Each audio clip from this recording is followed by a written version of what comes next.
Edward Jenner, Wikipedia audio. Edward Jenner, FRS, was an English physician and scientist who was the pioneer of smallpox vaccine, the world's first vaccine.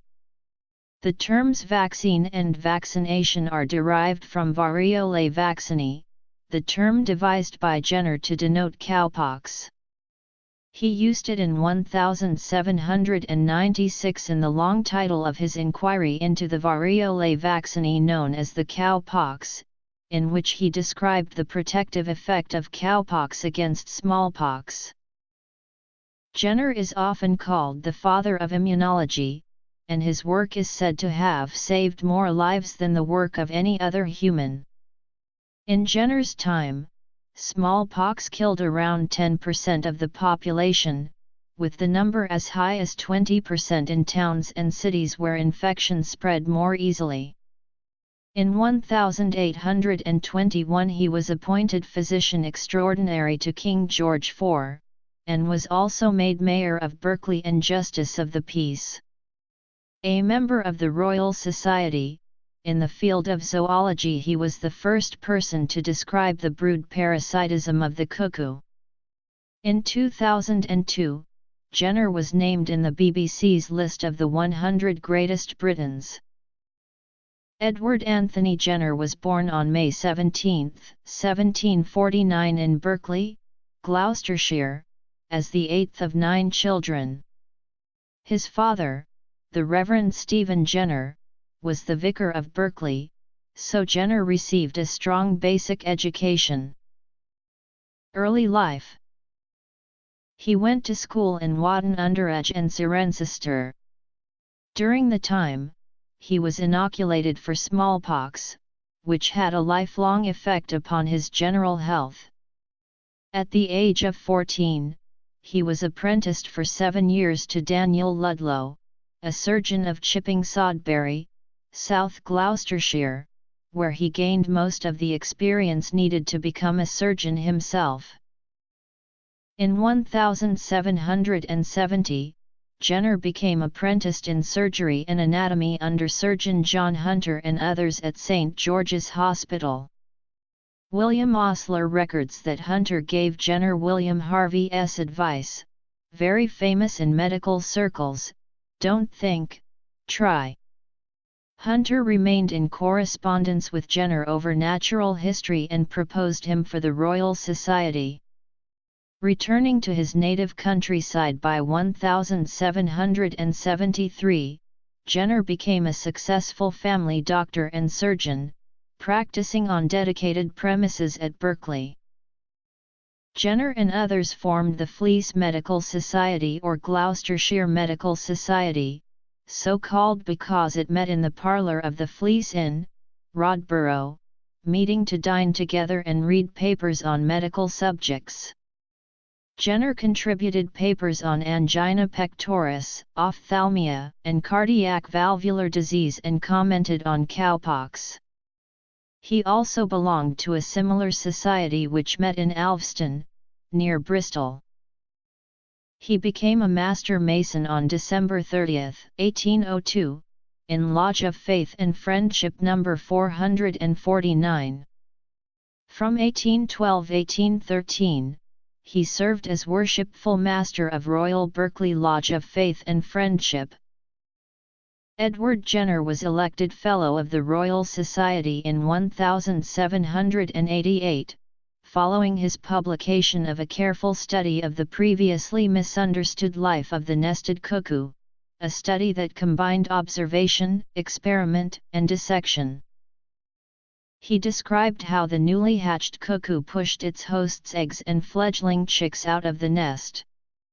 Having observed this behavior, Jenner demonstrated an anatomical adaptation for it. The baby cuckoo has a depression in its back, not present after 12 days of life, that enables it to cup eggs and other chicks. The adult does not remain long enough in the area to perform this task. Jenner's findings were published in Philosophical Transactions of the Royal Society in 1788. The singularity of its shape is well adapted to these purposes, for, different from other newly hatched birds, its back from the scapula downwards is very broad, with a considerable depression in the middle. This depression seems formed by nature for the design of giving a more secure lodgment to the egg of the hedge sparrow, or its young one, when the young cuckoo is employed in removing either of them from the nest. When it is about 12 days old, this cavity is quite filled up, and then the back assumes the shape of nestling birds in general. Jenner's nephew assisted in the study. He was born on June 30, 1737. Jenner's understanding of the cuckoo's behavior was not entirely believed until the artist Jemima Blackburn, a keen observer of bird life, saw a blind nestling pushing out a host's egg. Her description and illustration of this were enough to convince Charles Darwin to revise a later edition of On the Origin of Species. Jenner married Catherine Kingscote in March 1788. He might have met her while he and other fellows were experimenting with balloons. Jenner's trial balloon descended into Kingscote Park, Gloucestershire, owned by Anthony Kingscote, one of whose daughters was Catherine. Zoology. He earned his MD from the University of St Andrews in 1792. He is credited with advancing the understanding of angina pectoris. In his correspondence with Heberden, he wrote, "How much the heart must suffer from the coronary arteries not being able to perform their functions." Inoculation was already a standard practice, but involved serious risks, among which included the fear that those inoculated would then transfer the disease to those around them due to their becoming carriers of the disease. In 1721, Lady Mary Wortley Montagu had imported variolation to Britain after having observed it in Constantinople. Voltaire wrote that at this time 60% of the population caught smallpox and 20% of the population died of it. Voltaire also states that the Circassians used the inoculation from times immemorial, and the custom may have been borrowed by the Turks from the Circassians. By 1768, English physician John Fuster had realized that prior infection with cowpox rendered a person immune to smallpox. In the years following 1770, at least 5 investigators in England and Germany successfully tested a cowpox vaccine in humans against smallpox. For example, Dorset farmer Benjamin Justy successfully vaccinated and presumably induced immunity with cowpox in his wife and 2 children during a smallpox epidemic in 1774, but it was not until Jenner's work that the procedure became widely understood. Jenner may have been aware of Justy's procedures and success. A similar observation had also been made in France by Jacques-Antoine Rabot-Pommier in 1780.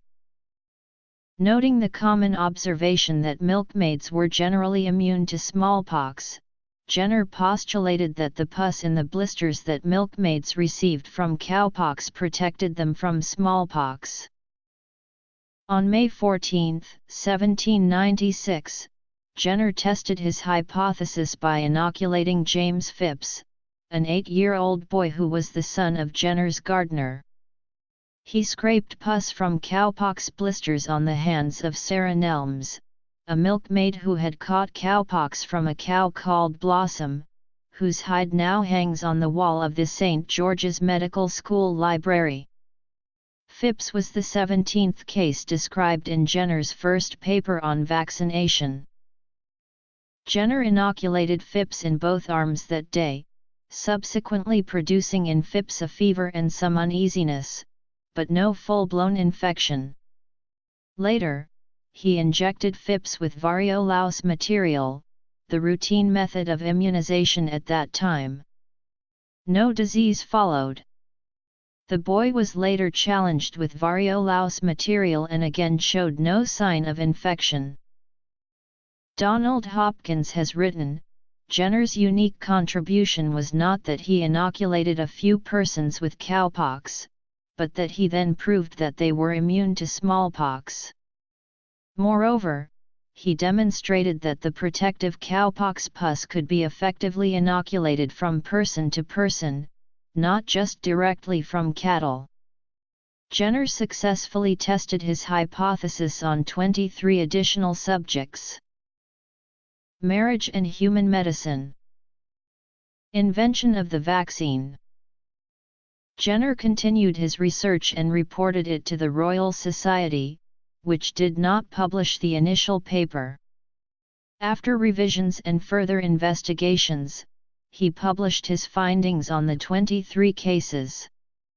Some of his conclusions were correct, some erroneous. Modern microbiological and microscopic methods would make his studies easier to reproduce. The medical establishment deliberated at length over his findings before accepting them.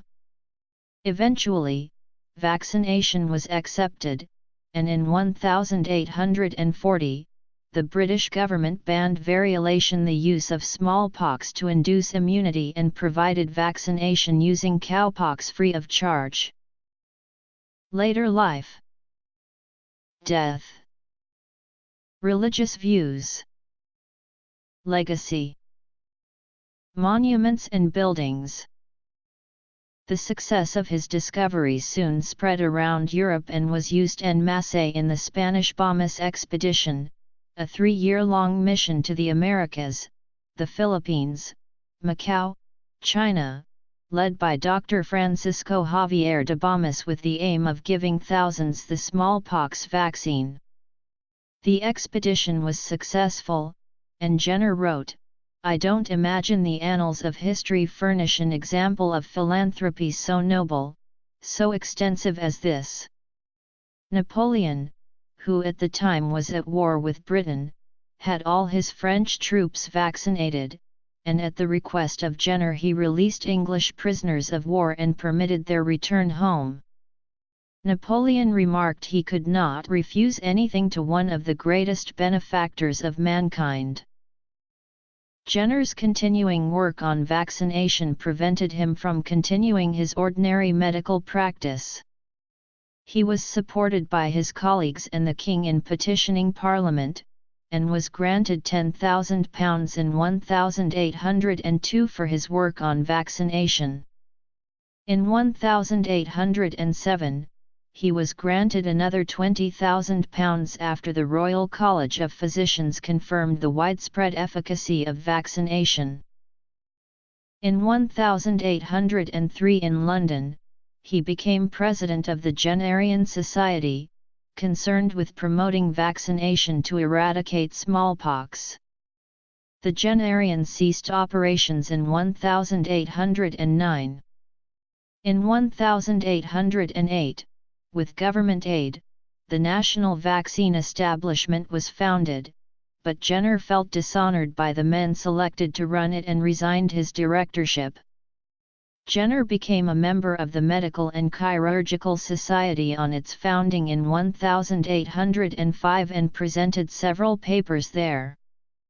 Jenner was also elected a foreign honorary member of the American Academy of Arts and Sciences in 1802, and a foreign member of the Royal Swedish Academy of Sciences in 1806. Publications.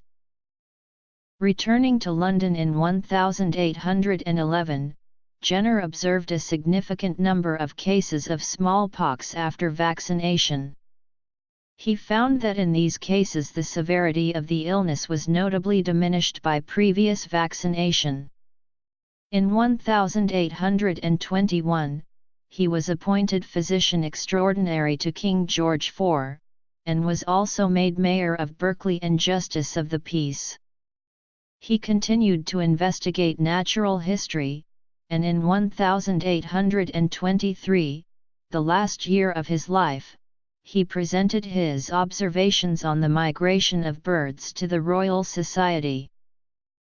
Jenner was found in a state of apoplexy on January 25, 1823, with his right side paralyzed.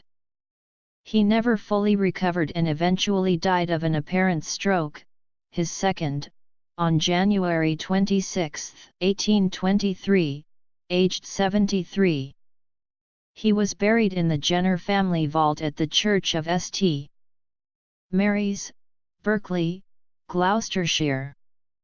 Jenner was survived by one son and one daughter, his elder son having died of tuberculosis aged 21.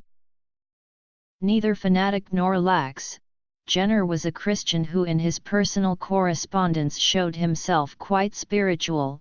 He treasured the Bible. Some days before his death, he stated to a friend, "I am not surprised that men are not grateful to me, but I wonder that they are not grateful to God for the good which He has made me the instrument of conveying to my fellow creatures." However, his contemporary Rabbi Israel Lipschitz in his classic commentary on the Mishnah Tiferet Yisrael wrote that Jenner was one of the righteous of the nations, deserving a lofty place in the world to come, for having saved millions of people from smallpox. In 1979, the World Health Organization declared smallpox an eradicated disease. This was the result of coordinated public health efforts, but vaccination was an essential component. Although the disease was declared eradicated, some pus samples still remain in laboratories and centers for disease control and prevention in Atlanta in the U.S., and in State Research Center of Virology and Biotechnology Vector in Koltsovo, Novosibirsk Oblast, Russia. Jenner's vaccine laid the foundation for contemporary discoveries in immunology. In 2002, Jenner was named in the BBC's list of the 100 greatest Britons following a UK-wide vote. The lunar crater Jenner is named in his honour. Jenner was recognized in the TV show The Walking Dead. In TS19, a CDC scientist is named Edwin Jenner.